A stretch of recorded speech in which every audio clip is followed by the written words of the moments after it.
Kami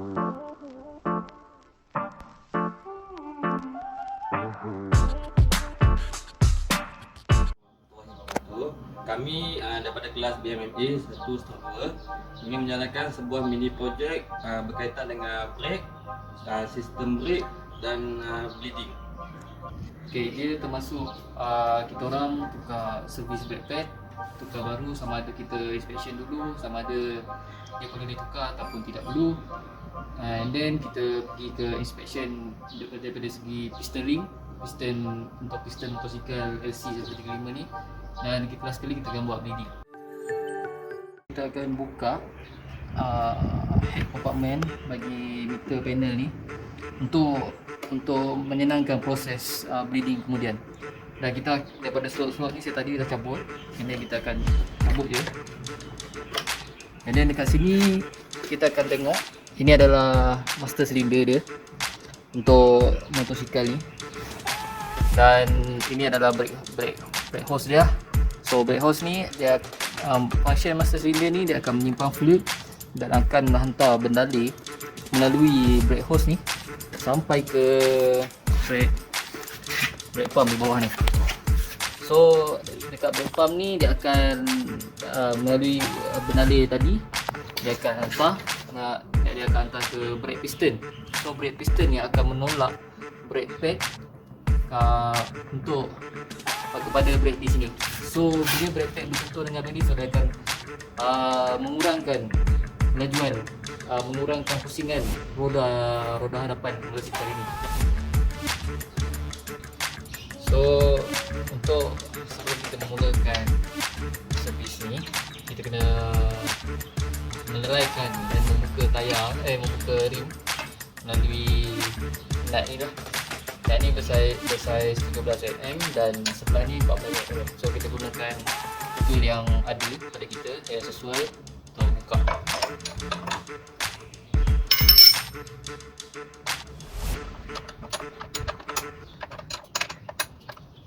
Sini dia berserta dengan washer sekali.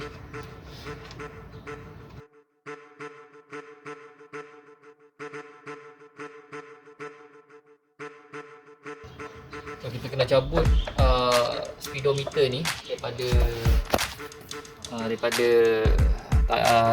rim ni dan kena pastikan dia tidak ada sebarang kerosakan lah, sebab benda ni untuk amat penting dekat setiap motosikal. Okay, di sini kita nampak dia ada dia ada locking pin Jadi untuk menahan brake rod ni, brake pad rod, ada brake pad ni untuk daripada keluar lah. So locking pin ni dia akan menahan rod untuk memegang brake pad, brake pad ni. So dekat sini kita nampak satu di depan dan satu di belakang. So kita kena cabut dua-dua ni. So pastikan kita cabut dengan hati-hati, sebab benda ni nampak kecil tapi amat penting untuk dari segi safety. Sebab tu dia orang buat benda ni. Kita cabut yang seterusnya pula. So dekat sini dia ada lubang untuk locking pin ni. So nanti untuk bila kita assemble, kita kena pastikan lah lubang tersebut berada di tempat yang sepatutnya. Dan kita akan cabut brake pad ini satu demi satu. Bermula daripada brake pad depan.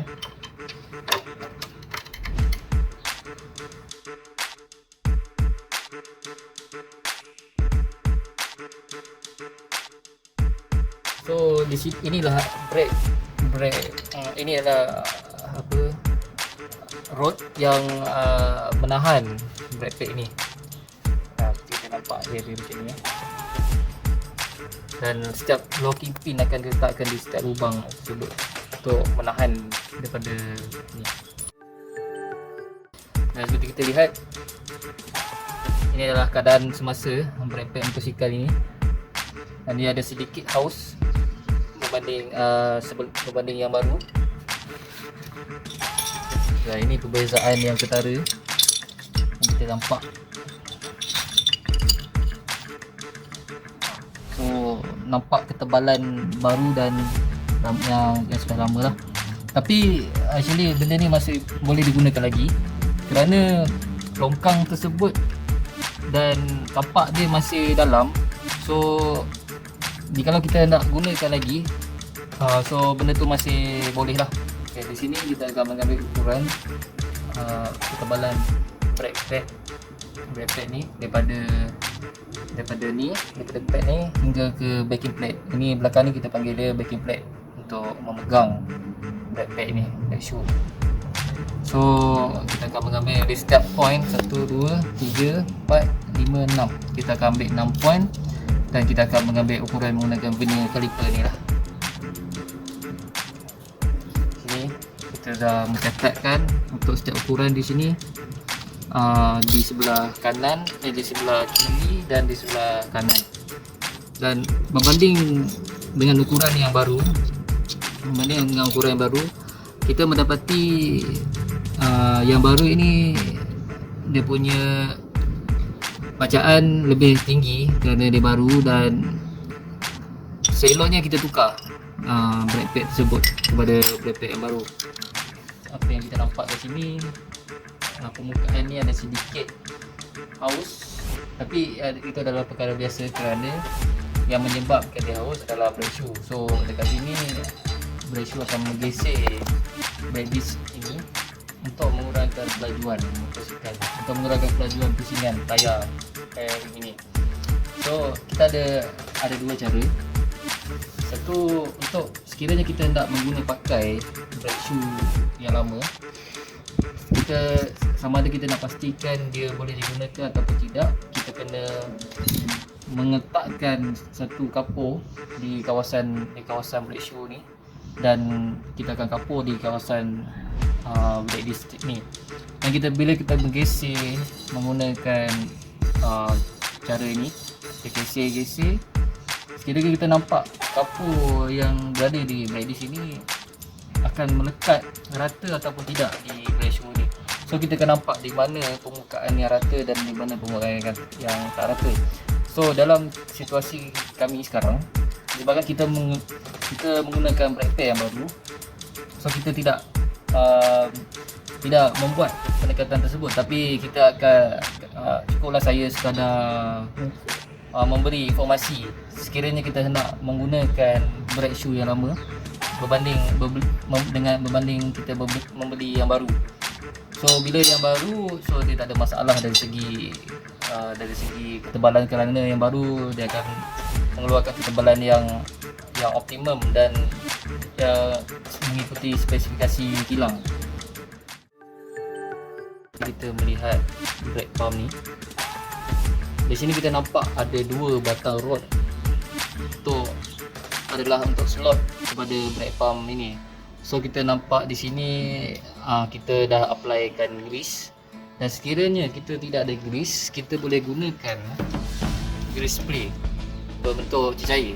Kerana untuk yang sedia ada, sama ada kita gunakan cecair ataupun kita gunakan lubricant ataupun sapu minyak kat sini. Tapi untuk keadaan sekarang kita gunakan cecair lah. Kita spray sikit di kawasan rod ini, dan kita masukkan dia di dalam slot yang disediakan.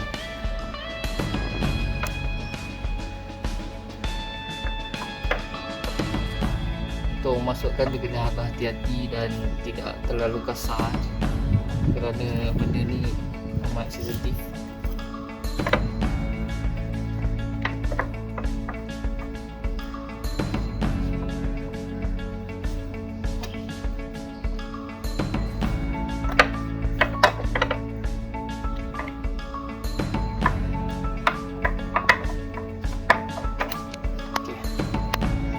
Kita boleh main-mainkan dia bagi slot tu senang keluar masuk nanti.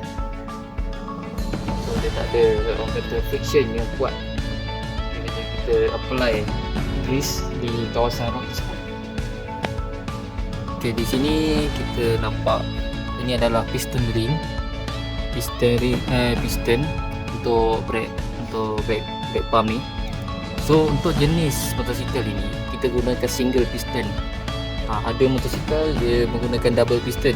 So double piston dia mengikuti spesifikasi motosikal tersebut lah. So untuk motosikal ini dia hanya gunakan single piston, tapi agak besar untuk motosikal moped. Dan dekat sini kita nampak dekat di tepi ni dia ada satu oil seal. Oil seal ni tujuan dia adalah untuk mengelakkan daripada minyak brake fluid tu, minyak brake keluar daripada celah-celah lubang ini. So di dalam ni kita inspection, kita akan tengok oil seal dia sama ada dia masih boleh digunakan atau tidak. Dan kita dah nampak dia ada lebihan ni. Sebelum kita memasang brake pad yang baru, kita kena pastikan piston ni masuk ke dalam tempat dia, yang tempat yang lubang dan ditentukan lah. So kena ratakan dia lah, kena tekan sikit menggunakan kain.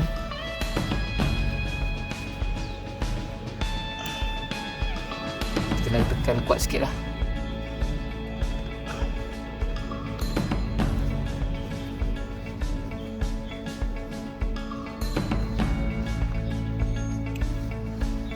Seperti yang kita nampak, dia pun dah kembali ke keadaan asal dia. So sampai ini kita akan memasang brake pad yang baru. Setelah selesai kita servis piston ring, brake pump dan rod apa semua, dan mengukur ketebalan setiap brake pad dan brake disc, kita akan memasang kembali brake pad yang baru. Dan dengan itu kita spray dulu menggunakan grease, cair grease di rod yang memegang brake pad. Kita masukkan ke dalam slot ni. Pastikan kita jangan salah pasang kedudukan brake pad ni, kerana dia dah ada slot yang satu.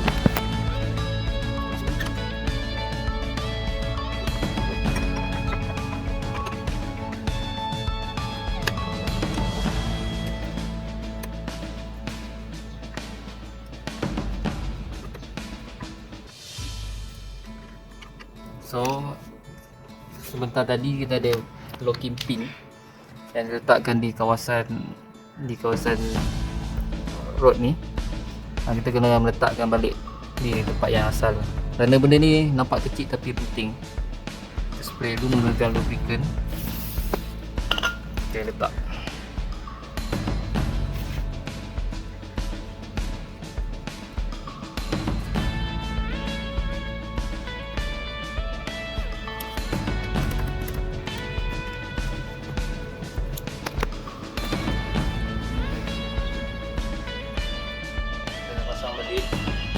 Rim ni dan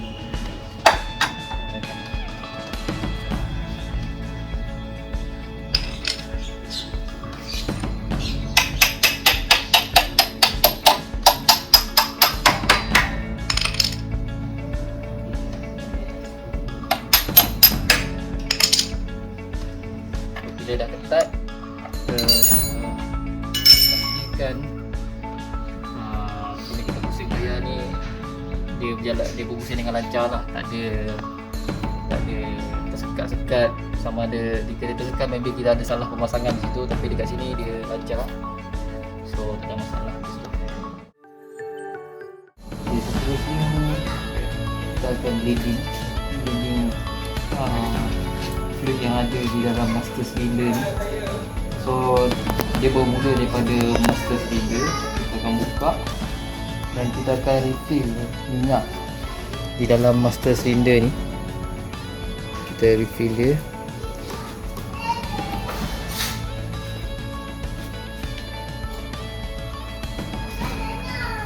Okay, seperti yang kita dengar dia ada filter dia.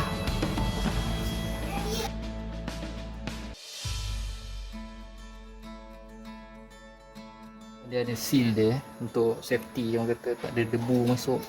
ataupun apa-apa debris yang boleh menyebabkan masuk di kawasan master cylinder. Dan bila kita tengok di sini dia ada balance lagi, maksudnya keadaan brake yang ada di dekat motosikal ni dalam keadaan yang baik lah, disebabkan air dia tidak berkurang. Dan kita tengok kat bawah. Okey, di sini adalah tempat kita bleeding. Ini adalah lubang untuk kita bleeding air. So equipment yang kita guna untuk kita bleeding adalah spana saiz 8. Pastikan kita, kalau untuk menyenangkan kita ambil yang ada ring macam ni lah, daripada yang jenis terbuka macam ni. Kerana sekiranya kita nak membuka ataupun menutup skru di tempat bleeding ni, so dia tidak beralih macam ni, kita cepat tanggalkan. So ni gunanya O-ring ni. So kita akan sambungkan hose. Kerana kita gunakan hose ni, suction pump ni untuk memudahkan lagi kerja kita. Actually kita boleh pakai hose biasa, tapi sebabkan ada function yang dua macam ni, so salah pasang.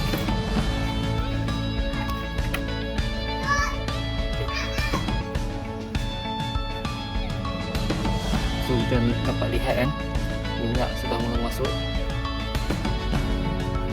So tujuan bleeding ni adalah untuk kita mengeluarkan bubble-bubble yang ada di dalam hose brake kita ni, supaya sistem kita lebih mencengkam. So kita letakkan balik. Okay, cara untuk bleeding adalah kita kena mengepam brake lever ni dalam 5 ataupun 6 kali untuk mengeluarkan angin yang ada, bubble yang ada di dalam hose brake dan sistem brake kita.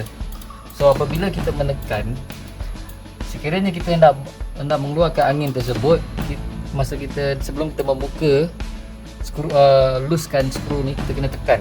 Kita tak ada lepaskan brake lever tersebut. So dalam keadaan saya tekan brake, so saya buka. Okay, di situ kita lihat ada angin-angin dia terkeluar. Dan kita mengunci dia balik.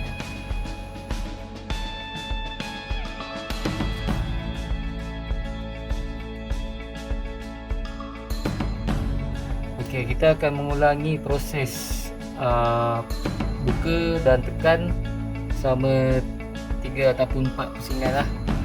So selepas habis, disebabkan kita dah mengeluarkan bubble-bubble yang ada di dalam bleeding, di dalam brake hose ni dan di dalam sistem brake kita, sistem brake disc ni, semestinya minyak cecair yang ada di dalam master cylinder akan berkurang disebabkan kita telah membuat proses ni. Oleh itu kita akan merefill minyak yang ada menggunakan brake fluid yang disarankan oleh Yamaha, iaitu .3 ataupun .4. Dia dua-dua pun boleh. So kita buka dulu benda ni.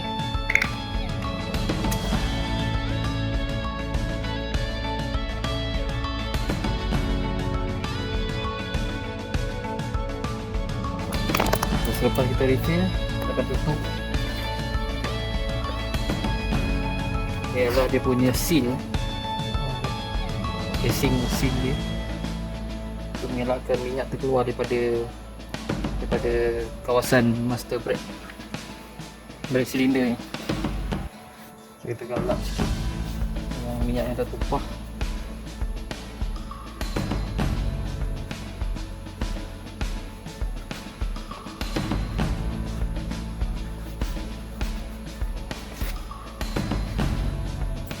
Dan kita akan skrukan seperti asal.